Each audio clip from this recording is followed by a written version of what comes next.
the numbers speak for themselves on defense. But, and I remember talking to you guys, and even August, you guys kind of had to chip on your shoulder, thinking people were overlooking you. But is this even with all that kind of Right. surpassed you guys' expectations maybe? No, I feel like we've had I would say close to the season that we wanted to have, defensively speaking. Right. I was watching some, and I heard Richard Sherman say that you never want to, or as a little kid, you never say, I want to go out there and be number 2. I want to be the second best, and to be the number 1 defense in the Pac-12, I think that speaks a lot. I think that shows a lot about how we worked, and especially if you can see, the years of experience on our defense, we want more, and I think we can get more. And I think these last few games of the season is starting to show a little bit of what we really can do as a team. So how do you get there? How do you get more? How do you take that next step? Are there glaring things? And also, again, the stats speak for themselves. Yeah. I mean, it's all about, you talking about buying into a program, and I think, as the season went on, guys bought in more, to the program. And I think it's all about wanting to do it for, the person to the left and the right of you. I run to the ball because I see Azim run to the ball, and Buddha run because he see me run, so it's all, the domino effect of, I see my brother out there, so I want to do the same thing for him, because he's doing it for me. And plus the talent that we got, oh man, it's gonna be something amazing to watch. Fun to see both Sydney and Buddha get recognized on the All Pac-12 team. Oh yeah, definitely. They deserve it. It's the way they played out there. They got recognized for that, and that's great. For you, what was the obviously pretty smooth transition, kind of to the nickel? What you hoped it would be, and what were some of the hurdles, I guess, along the way? Nickel it's a whole new position. It's categorized as a DB, but it's the linebacker position, and it's it's another DB position.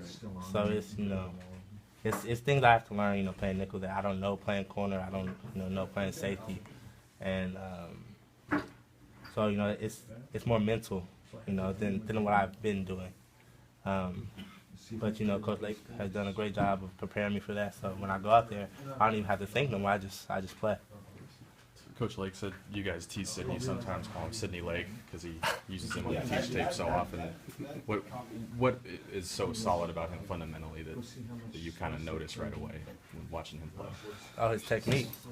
It's all his patience, especially being a corner. You have to be real patient. That's something that you just can't teach.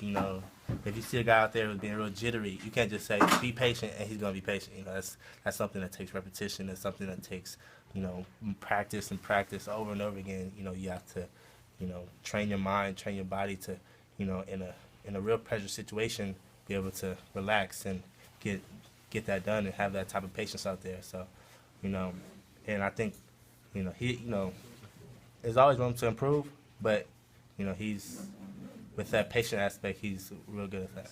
People talk about his work ethic too. Yeah, aside from just being focused and practice and those kind of things, where does that show up? Like, what do you see him do that would indicate that he's working especially hard?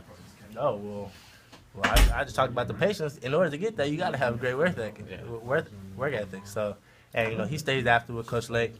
He's always watching film. He's always sending me Snapchats of, look at this. He's already probably done watched every game Southern Miss has played. And we haven't really even started game planning on him yet.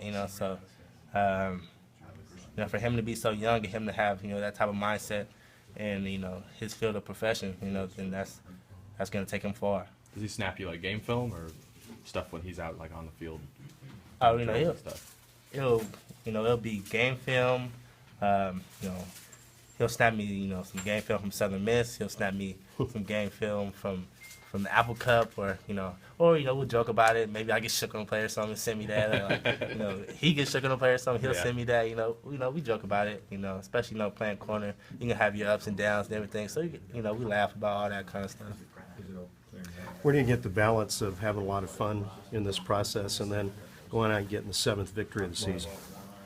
Can you repeat that? Well, last year, you guys prepped well, but then the bowl game didn't go the way you want. Oh, okay. Where's the balance in having fun, but yet being serious about this and getting a W? Right. Well, we have to have that. We talk about this SWAT mentality, and if you think about the SWAT team, they go in to wherever it is, whatever location it is, they go in, they drop, they get their job done, they get out.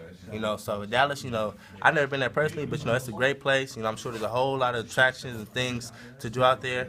But it's gonna be Christmas time and all these kinds of distractions. But we're not going out there for that. We're going out there to win a game. We're going out there to prepare like we've never prepared before. We got to prepare for Southern Miss like better than we prepare for anybody. That's just that aspect of getting better every game. And so if we have that, then if we're out there doing our job, then that's fun. So if we do our job, then we'll have fun.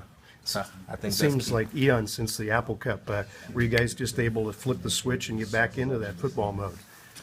Oh yeah, well I think we've all in the back of our minds we know that it's not really over. So I don't think nobody has really unflipped the switch. Okay. So it's still on.